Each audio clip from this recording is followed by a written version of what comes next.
A gente tem o direito, à saúde. Que a gente atua na margem da lei, na interpretação da Constituição. O bom advogado não é só aquele que impetra, mas vai lá, né, diligentemente, bater um papo com o juiz.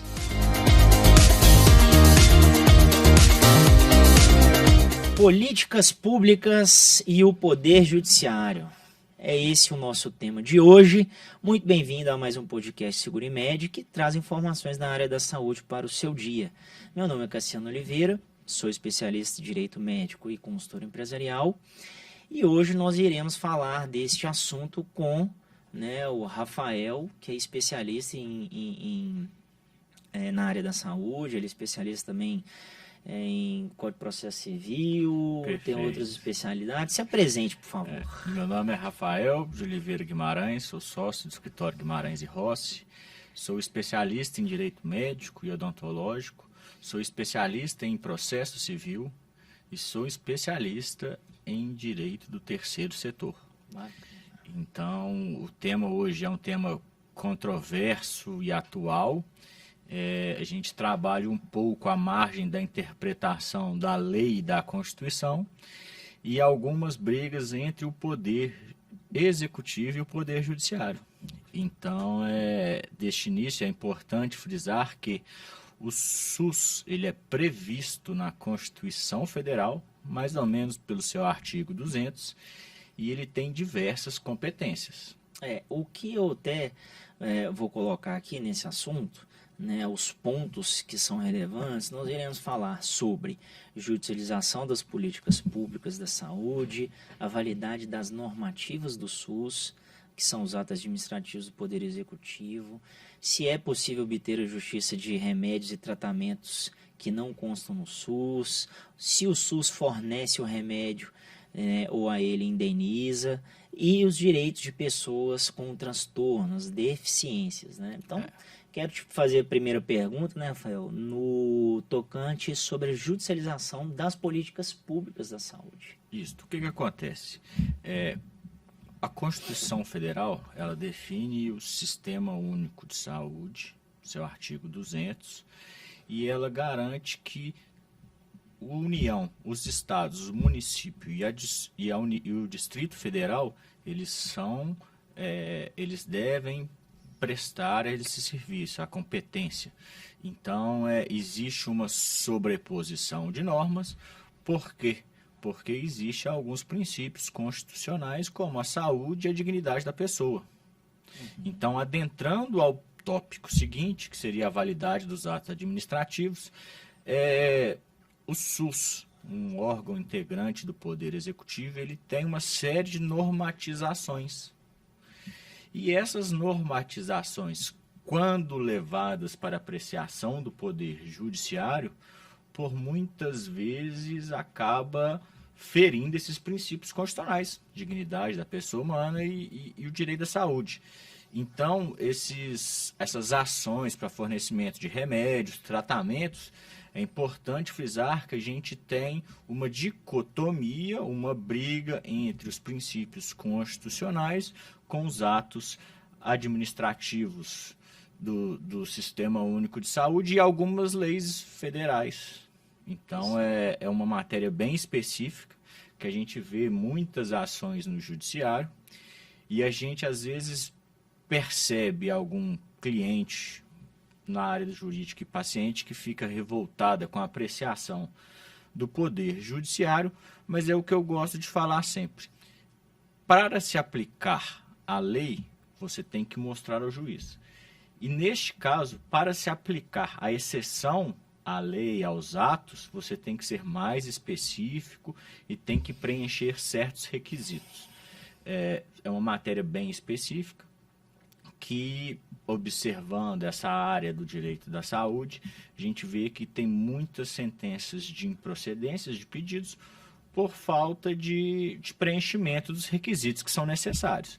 Neste mesmo sentido, quando eu fiz o meu TCC de graduação há mais de 10 anos atrás, na época estava em foco o canabidiol.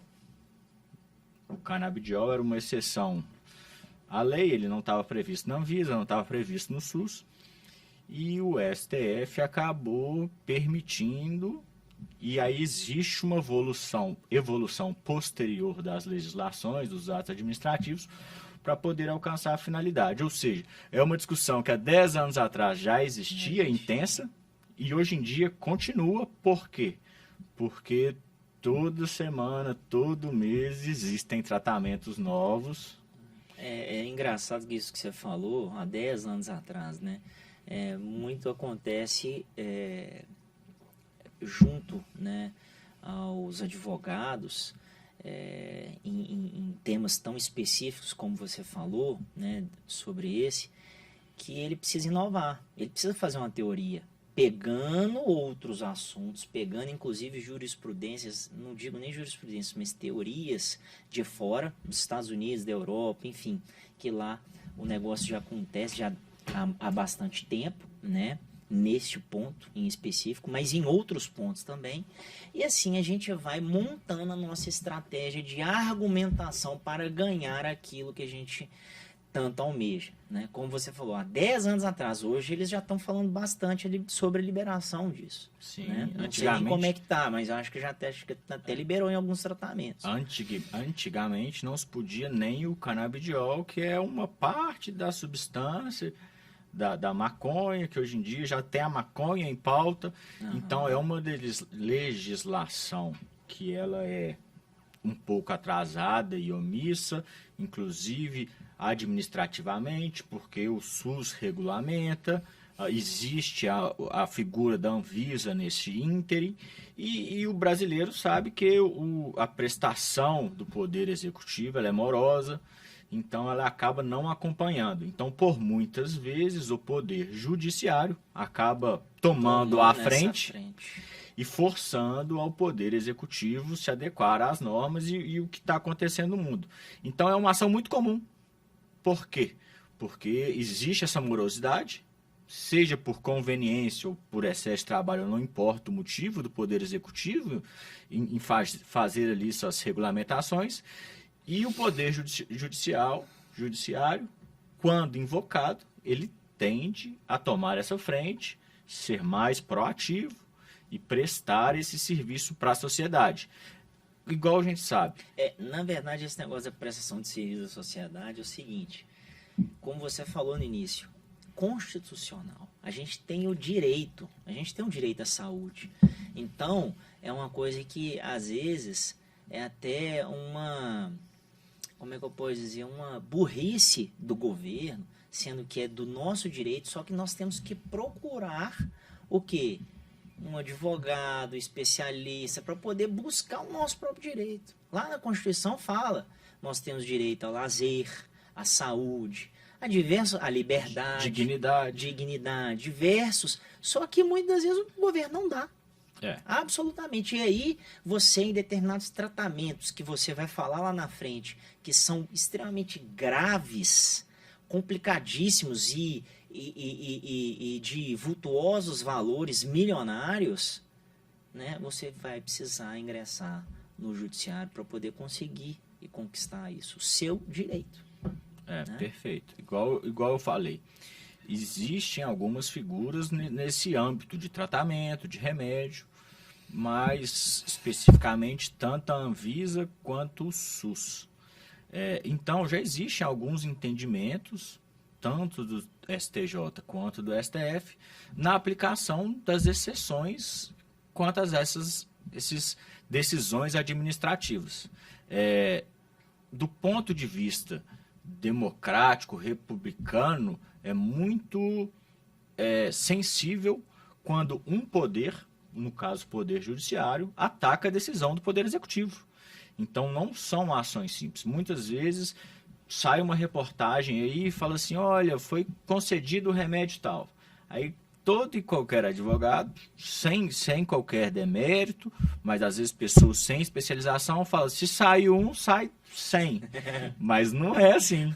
Não é assim. Mas a gente vê muito esse fenômeno. Então, eu vou tratar mais à frente algumas excepcionalidades, mas a princípio é caso a caso. Tem que existir uma sintonia tanto do advogado quanto do médico que fornece o laudo. Por quê? Porque todo esse trâmite tem que ser explicado para o Poder Judiciário e falar o seguinte: Poder Judiciário, estou na exceção da lei, na previsão constitucional para você modificar o entendimento do Poder Executivo, mudar a política do SUS, mudar a política aqui no nosso caso, da BH Trans. Então, são ações que, tanto quando se trata de pessoas com deficiências, pessoas enfermas, necessidades de tratamentos, que a gente atua na margem da lei, na interpretação da Constituição, e cada caso tem que ser explicado com bastante cautela para o juiz. Então, temos amigos em comuns que, na urgência ali, no desespero de cirurgia de familiares, ajuizaram ações, tiveram ações negadas por juiz. Eram advogados que não eram especialistas. E não é só pegar e ajuizar, né, Rafael? Exatamente. Rafael, a gente precisa realmente, como você falou, requisitos, e você precisa saber pedir, né? E eu gosto de dizer que o bom advogado não é só aquele que impetra, mas vai lá, né, diligentemente, bater um papo com o juiz, né, conversar, falar do caso específico, e a gente sabe também como é que é o judiciário.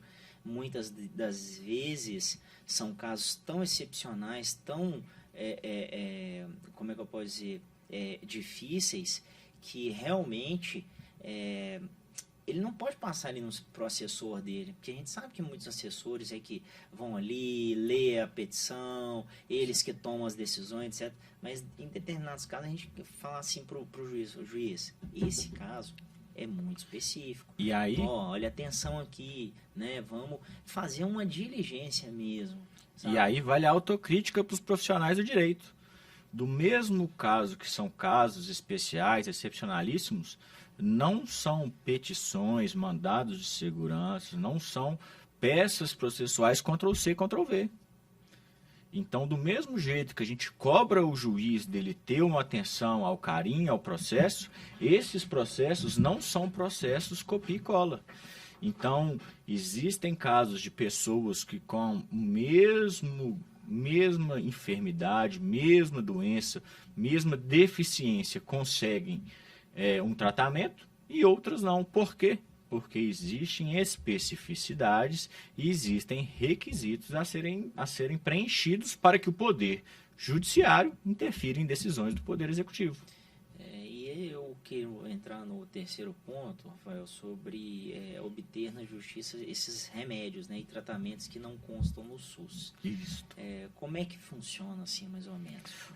Pois esse é um requisito que muitas vezes o cliente chega para o advogado e fala o seguinte: o meu tratamento, o médico falou para eu tomar o remédio X, mas o remédio X ele não é fornecido pelo SUS.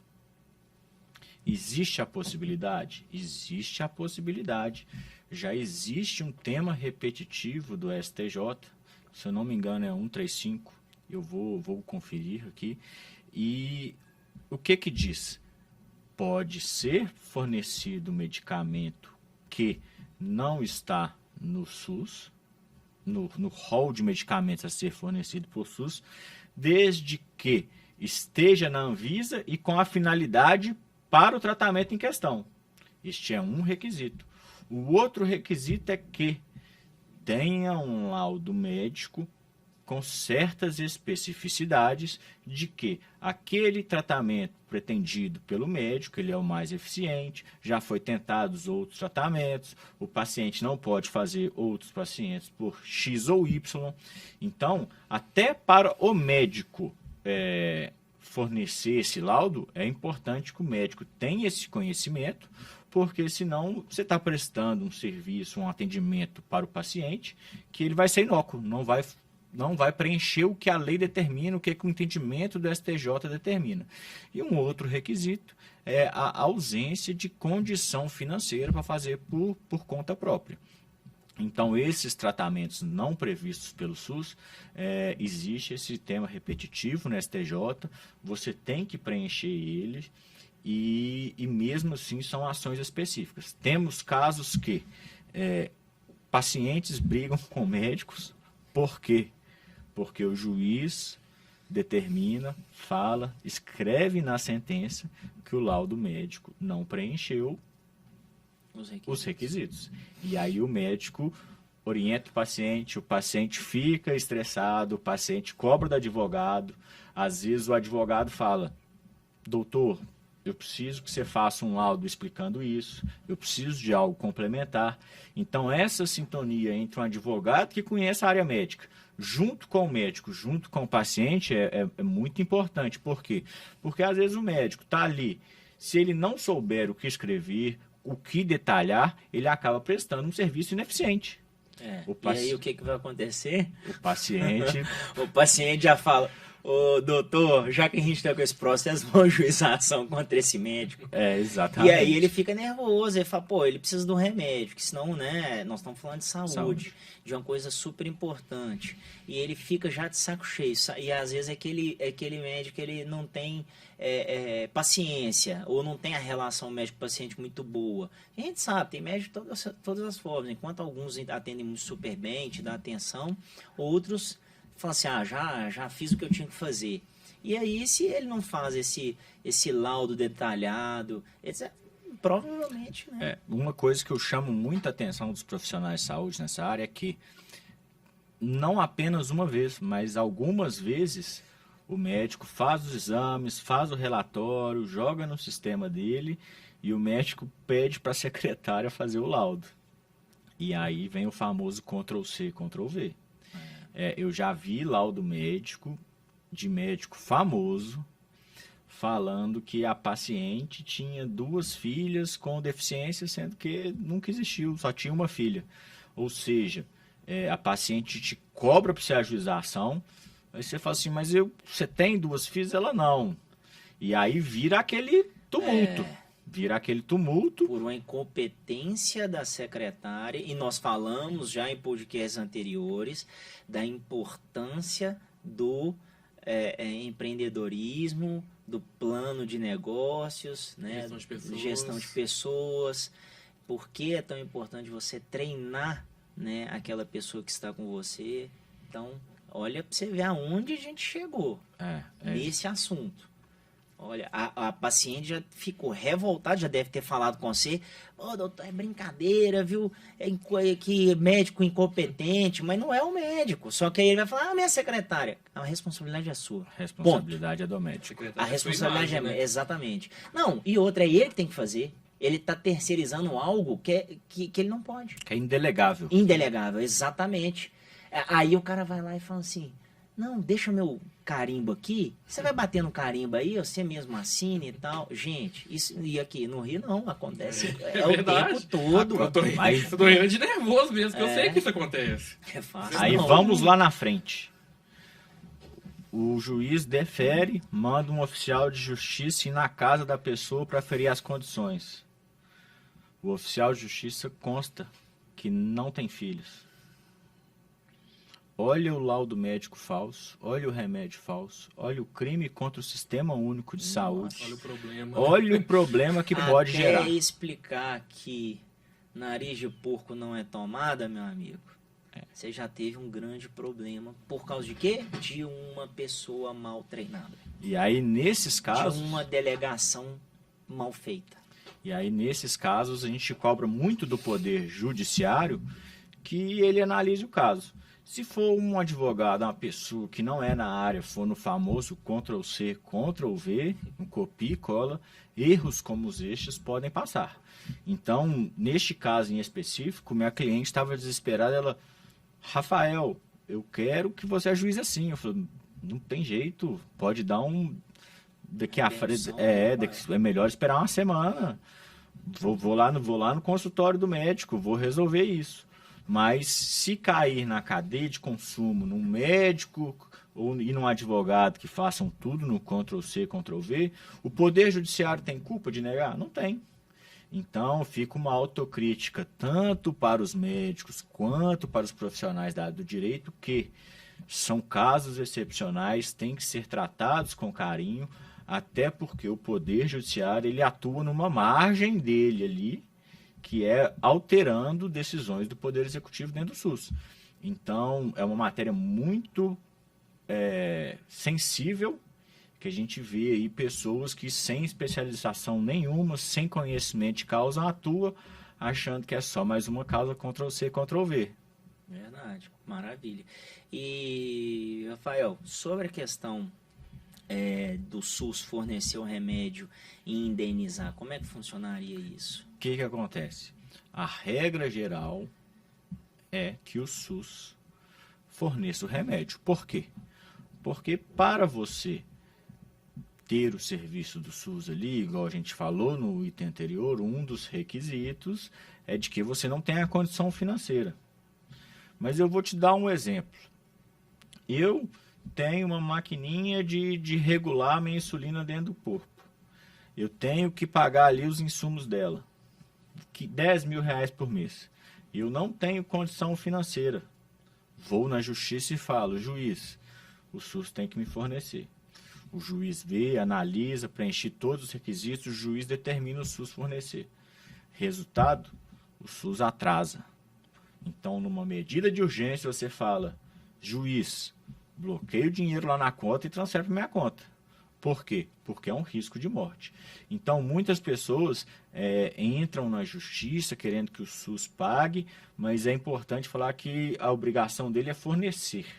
Mas existem sim, dependendo da ação, dependendo da exceção legal, a possibilidade de você receber o valor daquele tratamento, daquele remédio, em pecúnia, em dinheiro. Mas isso não demora, não é precatório, não. Não, você não. Naquela Aí, fila, aquela coisa aí toda. faz não, um né? sequestro na conta do SUS, do Poder Executivo. Do executivo. É interessante isso aí.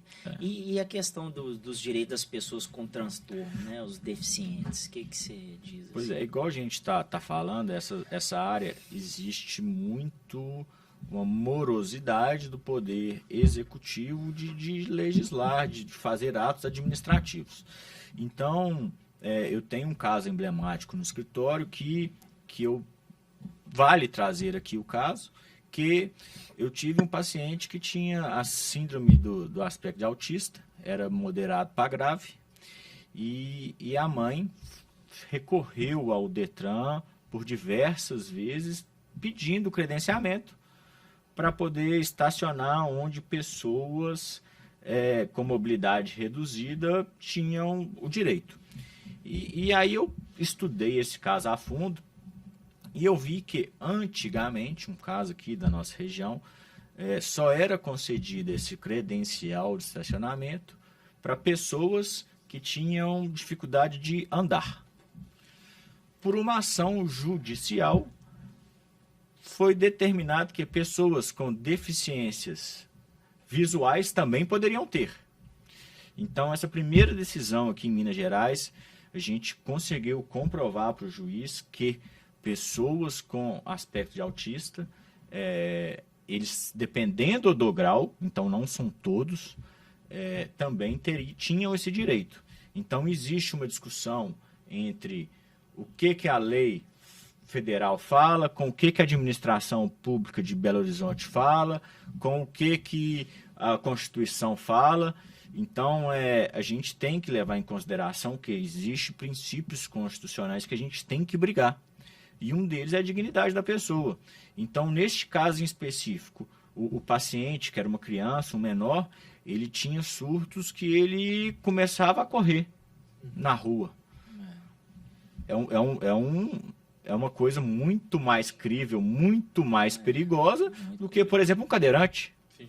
Complexo. Então, a gente tem que saber que esses quesitos, esses processos judiciais que envolvem saúde, existe uma demora entre o Poder Executivo legislar, regulamentar, junto com o que a Constituição te dá de direito. Então, a gente tem que sempre, esses processos, demonstrar para o judiciário que eu tenho direito à dignidade no meu tratamento, na minha vida, eu posso parar lá perto. Neste caso, meu filho, o filho tinha uma condição especial que garantia esse direito, mas que a administração pública não entendia como válido. Então, todos esses processos judiciais que envolvem remédios, que envolvem saúde, que envolvem direitos de pessoas especiais, a gente tem que sempre levar essa reflexão. Por quê? Porque o judiciário vem reiteradamente fazendo com que a administração pública, o Poder Executivo, mude sua regulamentação a fim de fornecer esses direitos essenciais.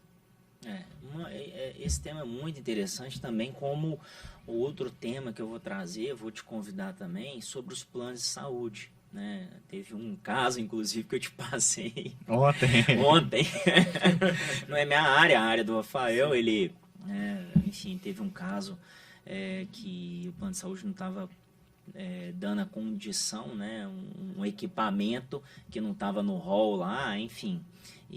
Mas a gente orientou, mas graças a Deus deu tudo certo, né? Deu tudo certo quanto à questão desse equipamento. E não vai precisar ajuizar uma ação. Mas são assuntos longos e assuntos muito interessantes, tendo em vista da condição e dessa questão do rol da ANS. Né? O rol da Anvisa o também. O rol da Anvisa. E a gente diz que tudo bem, pode existir esse rol, mas a questão constitucional, né, da saúde, ela é o que equivale, é o que vale, é o que é o importante.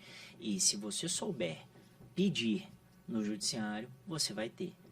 Independente. Eu vi agora um caso de um juiz que determinou a entrega de um tratamento de uma criança que nasceu com um determinado problema congênito, onde o medicamento tinha um valor de 10 milhões. Nossa. Sim. 10 milhões. E aí ele conseguiu... se eu não me engano, é um problema na medula óssea. Só existe um remédio no mundo de dose única que... E isso vai... Exatamente, isso vai melhorar a condição daquela criança. Né? Porque se não tiver, pode ter uma complicação muito grande. Então, olha que interessante. Então, é bom a gente trazer esses pontos, né, para o nosso telespectador, até para orientar o médico, porque o médico ele vem nos perguntando, ele, graças a Deus, ele se importa com o paciente. Não é porque ele está atendendo ali um plano de saúde A, B, C, X, Y, que ele não vai dar o tratamento adequado. Se tem que ser feito, tem que ser feito. E às vezes o médico ele está com o paciente, ele está incomodado, ele quer ajudar o paciente, ele já tentou tudo que era orientado, o médico passa a procurar soluções alternativas para os pacientes. Eu tive um amigo meu, até convidei ele, mas ele não me respondeu, ele é médico também, e ele me procurou, Cassiano, eu estou com um problema assim, eu até te passei também, passei para o Rafael. Alguns casos onde tem que impetrar realmente na justiça contra o SUS. Isso. Ali, né, por causa do tratamento, etc. E aí ele veio me procurar, eu falei, cara, dá sim e tal, vou te passar aqui, né, já organizei isso com o Rafael, até chamei ele para poder fazer um podcast, porque eu queria, né, que ele desse algum depoimento. Não sei se ele vai poder, por questões éticas, enfim, né? Mas também é um assunto que eu vou querer trazer aqui. O que acontece? Pra gente poder falar sobre isso. Às vezes o médico, ele estuda, vê, procura, mas na hora de emitir o laudo, se não comprovar aqueles requisitos lá atrás, todo o trabalho, todo o estudo, todo o esforço do médico vai ser por água abaixo. Por quê? Porque não vai preencher os requisitos que a justiça determina. Exatamente. Esse assunto é muito bacana, eu acho que orienta muitas pessoas, dá uma visibilidade, né, do que elas têm direito ou não, e o nosso intuito é esse, né, tentar ajudar, né, as pessoas que têm essas necessidades junto à justiça na questão saúde, né, o direito à dignidade, né, o direito à saúde. Buscar os seus direitos constitucionais que existem. Exatamente. Muito bacana. Você tem considerações finais, Rafael? Olha, eu só gostaria de falar que esse é um tema muito controverso.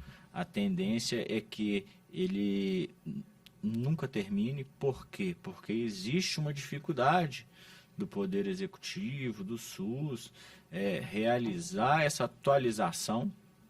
Então, o Poder Judiciário, por diversas vezes, ele é o melhor caminho, ou às vezes o único caminho, para conseguir garantir a sua saúde, a dignidade, um tratamento digno, Então, esses são requisitos que tem que ser estudado com bastante caso, porque do mesmo jeito a gente está tratando com vidas.